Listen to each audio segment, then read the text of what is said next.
दिवाली के उत्सव के ठीक अगले दिन आने वाली गोवर्धन पूजा का पर्व हिंदू धर्म में अत्यंत महत्वपूर्ण माना जाता है। ये पर्व भगवान श्री कृष्ण की उस लीलामयी कथा से जुड़ा है जिसमें उन्होंने देवताओं के राजा इंद्र के घमंड को चूर चूर कर दिया था। कार्तिक मास के शुक्ल पक्ष की प्रतिपदा तिथि को मनाए जाने वाली ये पूजा भक्तों के लिए श्रद्धा और भक्ति का प्रतीक है। दृग पंचांग के अनुसार इस वर्ष गोवर्धन पूजा की कार्तिक शुक्ल प्रतिपदा तिथि 21 अक्टूबर को शाम 5:54 से शुरू होकर 22 अक्टूबर को रात 8:16 तक रहेगी। उदया तिथि की मान्यता के अनुसार गोवर्धन पूजा 22 अक्टूबर बुधवार को मनाई जाएगी।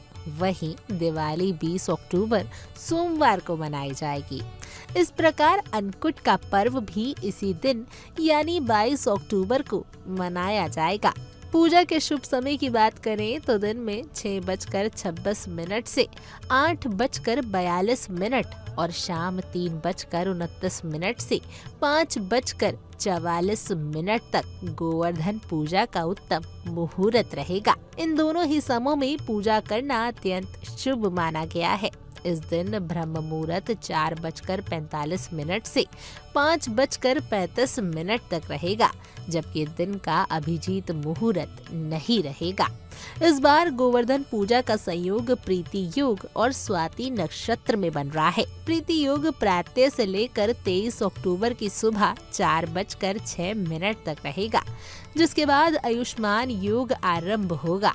वहीं स्वाति नक्षत्र प्रातः काल से लेकर रात 1:52 तक रहेगा, जिसके बाद विशाखा नक्षत्र का आरंभ होगा। ये संयोग गोवर्धन पूजा को और अधिक शुभ बना रहा है। गोवर्धन पूजा के दिन भक्त गोवर्धन पर्वत की पूजा करते हैं और भगवान श्री कृष्ण को 56 भोग का अन्नकूट समर्पित करते हैं। इस पर्व का सबसे बड़ा महत्व ब्रजभूमि, मथुरा और वृंदावन में देखा जाता है, जहां ये दिन भक्ति और उत्सव के साथ मनाया जाता है। मंदिरों में विशेष झांकी सजाई जाती है और भक्त श्री कृष्ण के नाम का कीर्तन करते हैं।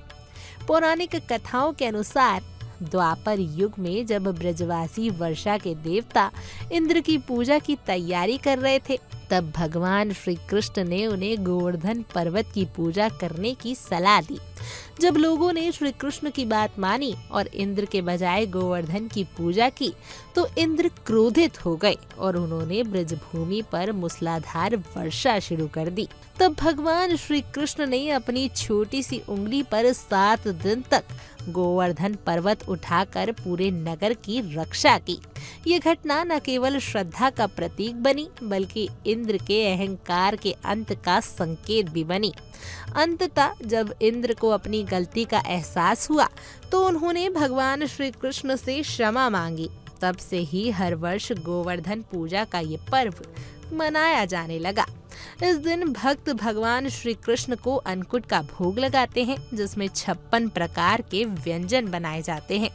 गोवर्धन पूजा केवल एक धार्मिक अनुष्ठान नहीं, बल्कि प्राकृतिक, पर्यावरण और सामूहिकता का भी संदेश देने वाला पर्व है। ये पर्व हमें ये सिखाता है कि जब मनुष्य प्रकृति की पूजा करता है और अहंकार छोड़कर भक्ति के मार्ग पर चलता है, तभी सच्चे सुख और शांति की प्राप्ति होती है।